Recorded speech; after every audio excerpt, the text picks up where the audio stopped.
Hello student, welcome back you in chemistry classes. Student, जैसे आपको पता है कि हम 10th क्लास की केमिस्ट्री का फर्स्ट चैप्टर स्टार्ट कर चुके हैं, जिसमें हमने एक लेक्चर कंप्लीट कर लिया। आज हम सेकंड लेक्चर स्टार्ट करेंगे, जो कि है करेक्टरिस्टिक्स ऑफ केमिकल रिएक्शन।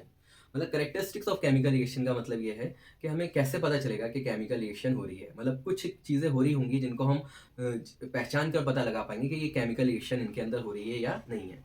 तो इनकी 5 करेक्टरिस्टिक्स हमें पढ़नी है, जिसमें से पहली है इवोल्यूशन ऑफ गैस। मतलब हमने कोई चीज़ किसी चीज़ में मिक्स की और कोई गैस इवॉल्व हो गई, इट मीन्स उसके अंदर केमिकल रिएक्शन हो रही है। चलिए इसके एग्जांपल्स देखते हैं। जिंक मेटल को हमने डाइल्यूट H2SO4 में ऐड किया और उसमें ZnSO4 बना और एक गैस रिलीज हो गई। सो गैस रिलीज हुई, it means chemical reaction is taking place. अब ये जो गैस रिलीज हुई, ये कौन सी थी? हाइड्रोजन। तो इसकी हमें कुछ करेक्टरिस्टिक्स याद रखनी है, क्योंकि ये हमसे पूछता है कि कोई दो सब्सटेंस हमने मिक्स किया और कोई एक गैस रिलीज हो गई है एक्स, उसको आप बताइए कि वो एक्स क्या है। तो एक्स हाइड्रोजन की करेक्टरिस्टिक्स ये हैं कि ये लाइटेस्ट गैस होती है, इट इज़ कंबस्टिबल और it burn with a pop sound. मतलब हाइड्रोजन गैस को आप क्या करो, सॉफ्ट सॉल्यूशन में पास कर लो, it will form the bubbles. उन बबल्स पर आप जब मैच स्टिक से बर्न करोगे या लाइटर से बर्न करोगे, it produce the pop sound. तो ये इंडिकेट करता है कि ये गैस हाइड्रोजन है। दूसरी रिएक्शन है Na2CO3 plus H2SO4।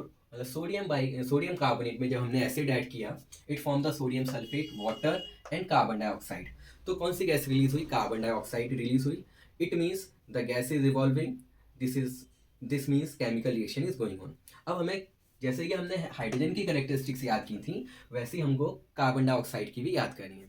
Carbon dioxide की ये है कि ये ब्रिस्क इफरवेरेंस से इवॉल्व होती है। ब्रिस्क इफरवेरेंस का मतलब ये होता है कि जैसे जब आप कोल्ड ड्रिंक ओपन करते हो तो छोटे छोटे बबल्स निकलते हैं, वैसे ही जब आप टेस्ट ट्यूब में सोडियम कार्बोनेट में H2SO4 ऐड करोगे तो ये सॉल्यूशन बनेगा और बबल्स एस्केप आउट होंगे, जो कि कार्बन डाइऑक्साइड है। दूसरी चीज़ ये है कि इट एक्सटिंग्विश द फायर। आपको मालूम है कि कार्बन डाइऑक्साइड फायर को सपोर्ट नहीं करती। तीसरी चीज़ आपको ये ध्यान रखनी, जब आप इस गैस को पास करोगे लाइम वाटर से, जो कि होता है CaOH होल ट्वाइस, तो लाइम वाटर का कलर था कलरलेस वाटर जैसा, लेकिन अब वो चेंज हो जाएगा मिल्की में, जबकि हाइड्रोजन के साथ ऐसा नहीं होगा। तो ये दो गैस की आपको कैरेक्टरिस्टिक याद रखनी है। दूसरी है फॉर्मेशन ऑफ प्रेसिपिटेट। यानी कि आप कोई चीज़ मिक्स कर रहे हो, पहले उसमें कोई सॉलिड पार्ट नहीं था, लेकिन मिक्स होने के बाद कुछ इनसॉल्युबल सब्सटेंस बन गया सॉलिड का, that is called the precipitate. तो इसमें आपको प्रेसिपिटेट की डेफिनेशन याद करनी है। Precipitate is a solid product which separate out. यानी कि ये सॉलिड प्रोडक्ट होता है जो कि सॉल्यूशन से अलग हो जाता है। या तो ये ऊपर आ जाता है अगर लाइटर होता है, या ये नीचे सेटल डाउन हो जाता है अगर हैवी होता है, from the solution during the chemical reaction के टाइम पर। तो कौन कौन सी रिएक्शन है जिनमें प्रेसिपिटेट बनता है? पहली है लेड नाइट्रेट सॉल्यूशन को, जो कि कलरलेस होता है, और KI पोटेशियम आयोडाइड का सॉल्यूशन भी कलरलेस होता है। मतलब दोनों ही वाटर जैसे होते हैं, कलरलेस। जब आप दोनों को, मतलब लेड नाइट्रेट में आप KI ऐड करोगे तो सॉल्यूशन किस कलर का हो जाएगा? येलो कलर का, यानी कि पोटेशियम नाइट्रेट बनेगा और लेड आयोडाइड। तो वो सब्सटेंस क्या होगा जो कि येलो कलर का प्रेसिपिटेट बना रहा है? That is called the lead iodide. दूसरी रिएक्शन ये है कि BaCl2 में जब आप H2SO4 ऐड करोगे, it will form the white precipitate of BaSO4 plus 2HCl। ये जो डाउनवर्ड एरो है स्टूडेंट, ये बताता है प्रेसिपिटेट के लिए कि प्रेसिपिटेट टेस्ट ट्यूब में या किसी बीकर में सेटल डाउन हो रहा है, और अपवर्ड एरो बताता है गैसेस के लिए। मतलब कोई गैस अगर रिलीज हो रही होगी, then we will use the upward arrow, और जब कोई चीज़ नीचे सेटल डाउन हो रही होगी, insoluble thing, that is called the precipitate downward arrow. Third characteristics है change in colour. Change in colour का मतलब ये नहीं कि आपने वाटर में कोई कलर ऐड कर दिया और केमिकल रिएक्शन हो गई। मतलब कोई केमिकल प्रोसेस जिसमें पहले कुछ कलर नहीं था, लेकिन आपने दूसरा सब्सटेंस ऐड किया, वो कलर कुछ और दे रहा है, that is called the change in colour. जैसे कि सिट्रिक एसिड आपको मालूम है लेमन में प्रेजेंट होता है, कलरलेस है, और KMnO4 के सॉल्यूशन में आपने ऐड कर दिए कुछ ड्रॉप्स सिट्रिक एसिड के, तो KMnO4 के सॉल्यूशन का कलर होता है पर्पल। जब आप उसमें सिट्रिक एसिड ऐड करोगे जो कि कलरलेस है, तो वो सॉल्यूशन कैसा हो जाएगा? कलरलेस। तो ये एक एग्जाम्पल है। दूसरा जो इंपॉर्टेंट रहता है कि आप कोई गैस बताइए जिसको हमने एसिडिफाइड पोटेशियम डाइक्रोमेट सॉल्यूशन में ऐड किया, जो कि ऑरेंज कलर का था, और ऐड करने के बाद सॉल्यूशन ग्रीन हो गया।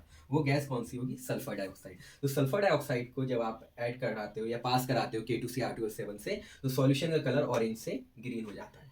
फोर्थ है जो कि इंपॉर्टेंट है, चेंज इन टेम्परेचर।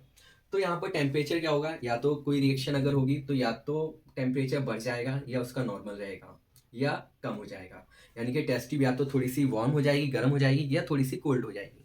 तो यही 2 कंडीशन हमें पढ़नी है। वो कंडीशन जिसमें टेस्ट ट्यूब थोड़ी-सी वार्म हो जाए रिएक्शन कराने पर, that is called the exothermic reaction. Exothermic का मीन्स होता है हीट प्रोड्यूसिंग रिएक्शन, और इनका इफेक्ट क्या होता है, सराउंडिंग के टेम्परेचर को ये बढ़ा देती हैं।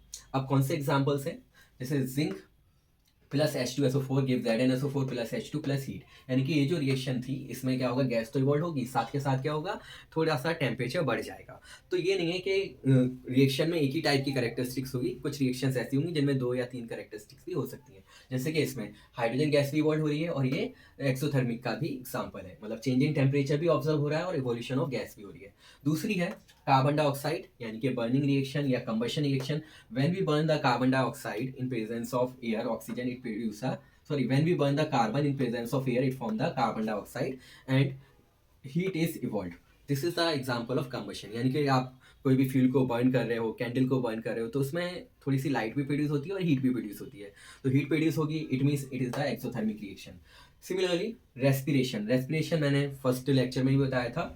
Oxidation of food, this is a glucose, जो कि हमारा फूड होता है, जो हम ईट करते हैं, सिंपल फॉर्म होती है। और जब हम ऑक्सीजन जो एयर इनहेल कर रहे हैं, उससे क्या होता है, CO2 वाटर वेपर बनते हैं और एनर्जी रिलीज होती है, जिस एनर्जी को हम काम करने में यूज़ करते हैं। तो ये रेस्पिरेशन, कंबशन, ये सब एग्जाम्पल हैं किसके, एक्सोथर्मिक रिएक्शंस के। फिर आती है बात दूसरी टाइप की रिएक्शन जिसमें हीट एब्जॉर्ब होती है, उनको हम बोलते हैं एंडोथर्मिक रिएक्शन, और इनका इम्पैक्ट ये होता है कि टेम्परेचर कम हो जाता है सराउंडिंग का। इसमें BaOH whole twice plus 2NH4Cl, BaCl2 water and ammonia. तो इसमें क्या होगा कि टेम्परेचर कम हो जाएगा, इसलिए इसको एंडोथर्मिक रिएक्शन बोलते हैं। N2 प्लस O2, जो कि नॉर्मल टेम्परेचर पर रिएक्ट नहीं करते, बहुत ज़्यादा हाई टेम्परेचर हमें चाहिए होता है, उस पर ये बनाएंगे 2NO, तो ये भी एंडोथर्मिक रिएक्शन होती है। CaCO3 कैल्शियम कार्बोनेट, जब आप इसको हीट करोगे तो ये ब्रेक हो जाएगा CO और CO2 में, तो ये रिएक्शन कहलाती है डिकम्पोजिशन रिएक्शन। और इसमें भी क्या होता है, टेम्परेचर, मतलब हमें क्या है, हीट चाहिए, इसलिए ये क्या होगी, endothermic reaction. Similarly photosynthesis, 6CO2 plus 6 water, sunlight energy चाहिए क्लोरोफॉर्म की फॉर्म में, ग्लूकोज प्लस ऑक्सीजन, तो इसमें भी क्या है, एनर्जी चाहिए हमको, इसलिए कहलाती है एंडोथर्मिक रिएक्शन। फिर होता है चेंज इन स्टेट, जैसे कि अगर हम बात करें कि जो कैंडल है वो कैसी है, सॉलिड वैक्स है, जब उसको हम हीट करेंगे तो वो मेल्ट होकर किस में हो जाएगी, लिक्विड वैक्स में। तो यहाँ पर सॉलिड से किस में चेंज हो गई, लिक्विड में। देन जब हम उसको बर्न करेंगे, then it will change into the carbon dioxide, मतलब जो वैक्स है वो क्या बनाएगा, एक सूटी फ्लेम बनाएगा और it release the carbon dioxide gas. तो आप देख रहे हो यहाँ पर स्टेट चेंज हो रही है, जैसे solids to liquid and liquid to gas. अब ये यहाँ पर सॉलिड टू लिक्विड, ये क्या था, ये फिजिकल प्रोसेस भी है जो मैंने बताया था आपको, कि आप अगर इसको कूल करोगे फिर से ये सॉलिड हो जाएगा। लेकिन जब ये लिक्विड से जब गैस में होगी, तो अब आप इसको कूल करके या गैस को कलेक्ट करके दोबारा से आप वैक्स नहीं बना पा रहे, इसलिए ये क्या है, केमिकल रिएक्शन है, फिजिकल नहीं है।